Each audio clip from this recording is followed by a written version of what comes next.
একটা টেস্টমনি ধ্যান সহকারে শুনবো, আমরা বহুতই ধ্যান সহকারে শুনবো আর বহুতই পাওয়ারফুল টেস্টমনি আছে। আপনার বাড়ি কোথায় বলুন আপনি? আমার বাড়ি নতুতে। কোন দিকে ওটা? রায়না থানা। এখানে লেখা আছে 2.5 বছর আগে আপনার গলব্লাডারে টিউমার ধরা পড়ে। হ্যাঁ। আর তারপর টিউমার যখন চিকিৎসা করা হয় তারপর সেটা বায়োপসি করা হয়। হ্যাঁ। আর সেটা ক্যান্সার রিপোর্ট সেটা আসে। হ্যাঁ। সেই সময় এখানে লেখা আছে প্রচণ্ড পরিমাণে আবার আপনার পেটে যন্ত্রণা হতো, সোজা হয়ে আপনি দাঁড়াতে পারতেন না, হাঁটা চলা করতে পারতেন না, লাঠি ধরে আপনি হাঁটতেন, রাতে ঘুমোতে পারতেন না।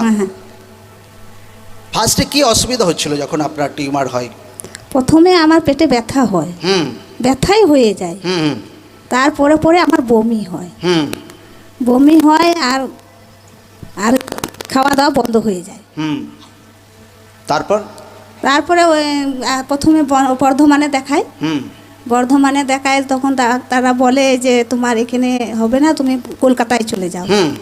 কলকাতায় অনেক লোককে বলা হয় আমাদের পাড়াতে যে চলো না, আমরা তো দেখিনি, আমার ছেলেরা বাইরে থাকে, আমার 2টো ছেলে বাইরে থাকে, আমার হাজবেন্ড খুব মাতাল। দিয়ে আমি বর্ধমানে দেখাতে দেখাতে আমি অনেক লোককে বলি চলো না, আমাকে কলকাতায় নিয়ে চলো। আমাকে বলে যে আমাদের এখন সময় নেই, আমাদের চাষবাস আছে। আর আমি তখন দেখিনি কলকাতায় আমার হাজবেন্ড মাতাল, ছেলেরা বাইরে থাকে। তারপরে আমার ছেলেরা এসে আমাকে ব্যাঙ্গালোর নিয়ে যায়। ব্যাঙ্গালোরে 2 মাস থাকি, সব রিপোর্ট করা হয়। রিপোর্ট করে আমাকে ডাক্তারের চিকিৎসা ওষুধ তার মানে কেমো দেয়, 2টো কেমো দেয়। তারপরে 2 মাস পরে আবার বাড়ি আসি, টাকা পয়সা আমাদের নেই, আমরা বাড়ি চলে যাব। তখন ডাক্তার বলে খুব ভালো ডাক্তার দেখাতে হবে, তোমাদের ইমার্জেন্সি রোগ, তোমরা ভালো ডাক্তার দেখাও। তখন এসে আমরা আবার কলকাতায় চিকিৎসা করাই। কলকাতা বলে আমরা ওখানে ঢুকবো, আর কলকাতাতে আমার 7টা কেমো হয়। 7টা কেমো হওয়ার পর আবার রিপোর্ট করা হয়। তার রিপোর্ট বলে যে কিডনির দিকে রোগটা চারিয়ে যাচ্ছে, যেটা জড়ো হওয়ার কথা সেটা আমার চারিয়ে যাচ্ছে, কিডনির দিকে চারিয়ে যাচ্ছে। দিয়ে আর আমরা আর কেমো নিতে যাই না। আমি কেমো নিতে আর যাই না। আমার ছেলেদেরকে বলছি আমার যখন রোগ কমছে না, আমি আর কেমো নিতে যাব না, আমি এখানে এবার প্রভুতে আমি এসেছি। আচ্ছা, ওই টাইমে আপনি আগে থাকতে প্রভুতে ছিলেন না? ওই টাইমে আমি প্রভুতে ছিলাম, আগে থাকতে লকডাউনে আমি প্রভুতে আমি বন্ধ করে দিয়েছি। হ্যাঁ, আপনি আর মাঝখানে আর প্রার্থনা অনেকদিন বন্ধ করে দিয়েছিলেন। হ্যাঁ, বন্ধ ছিল। যখন প্রবলেম এসে গিয়েছিল ফিরসে আপনি প্রার্থনা আসা শুরু করেন, তাই তো? হ্যাঁ। তো যখন আপনি দেখছিলেন যে কোনো হাল হচ্ছে না, এদিক ওদিক রোগ ভাই কমছে না, ওই টাইমে আপনার শরীরের অবস্থা কিরকম ছিল? কি করতে পারতেন না? খুব দুর্বল, খাওয়া দাওয়া করতে পারতাম না, হাঁটাচলা করতে পারতাম না, জোরে কাঁদতে পারতাম না, কথা বলতে পারতাম না, চোখ ঝাপসা হয়ে যাচ্ছিল, কানে শুনতে পাচ্ছিলাম না, পুরো আমার বডি পুরো আমার একদম শেষ হয়ে আসছিল আমার। আচ্ছা, তো ওই টাইমে আপনার প্রভুর কথা খেয়াল পড়লো? হ্যাঁ, প্রভুর কথা খেয়াল পড়লো। প্রার্থনা যেতে হবে। হ্যাঁ, আমার এখানে আর আমার বাঁচার রাস্তা নেই, আর উপায় নাই, একটাই রাস্তা। আমার একটাই রাস্তা আছে, আমি প্রভুর কাছে আমাকে যেতে হবে। Hallelujah, amen.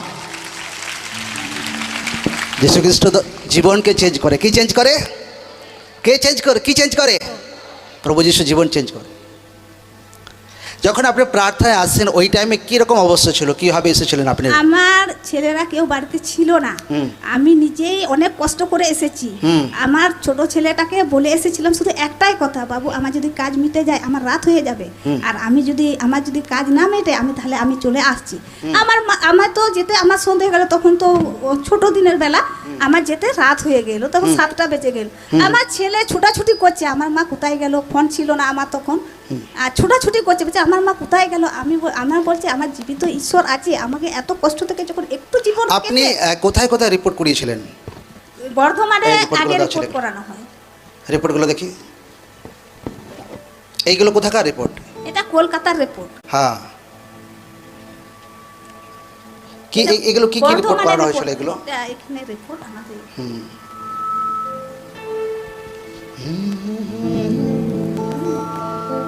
আমি রিপোর্টগুলো একটু ভালো করে বুঝতে পারি, কেন আমি ক্যান্সার হসপিটালে আমি অনেক ধাক্কা খেয়েছি আমি।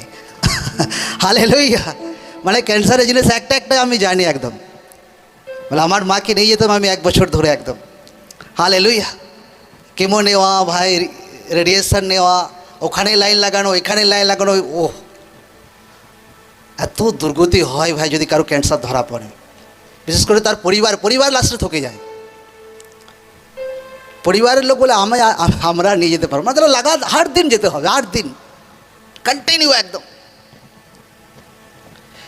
फिर ওই টাইমে যখন আপনি প্রার্থনায় আসেন তারপর কি হয়? প্রার্থনাতে যখন কি হয়? যখন আসি 2 সপ্তাহ আসি, 2 সপ্তাহে এসে আপনি যে আমার লাইনে আমাকে প্রার্থনা করে দিয়েছিলেন। হ্যাঁ, কোনখানে, কোথায় দাঁড়িয়েছিলেন আপনি? আমি দাঁড়িয়েছিলাম ওইখানে। আচ্ছা আচ্ছা, ইয়ে আছে, আমি বলেছিলাম স্ক্রিন লাগাবে, কি প্রবলেম হচ্ছে এদের?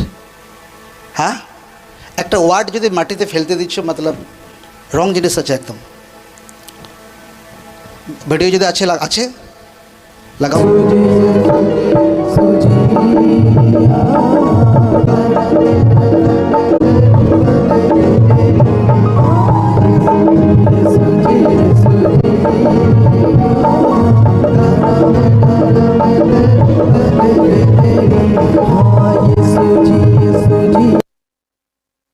যখন লেহেন প্রার্থনা হয় তারপর কি পরিবর্তন আসে আপনার জীবনে? পড়ে যাই, পড়ে যেয়ে আমি উঠে আমি দেখছি একটু আমার শরীরটা পুরো হালকা হয়ে গেল। হ্যাঁ, তারপর ফ্রি হয়ে যান। হ্যাঁ, তারপরে পুরো ধীরে ধীরে আমি ফ্রি হয়ে যাই। তারপর থেকে পুরো রিপোর্ট করেন, এখানে লেখা আছে আপনি 2বার রিপোর্ট করিয়েছেন। হ্যাঁ, 2বার রিপোর্ট করিয়েছি।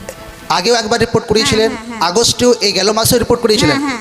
রিপোর্ট পুরো নর্মাল, কোনো ক্যান্সার নেই, কোনো প্রবলেম নেই। এবার জোর সে বলে hallelujah, thank you Jesus, thank you Jesus. मतलब মৃত্যু থেকে আপনাকে ঈশ্বর বাঁচিয়ে এনেছে। হ্যাঁ, কেমন লাগছে আপনার? খুব ভালো লাগছে, আমার ছেলেরা খুশি, সবাই খুশি। আপনাকে ঈশ্বরের মহিমা করার আছে, ঠিক আছে? নিজের সাক্ষ্য দেওয়ার আছে दूसरा জনকে। হ্যাঁ, পুরা একদম ফাটিয়ে দেওয়া দরকার আছে একদম। Amen, amen. मुझे ऐसे प्यार करना है, मुझे तेरे जैसा बनना है।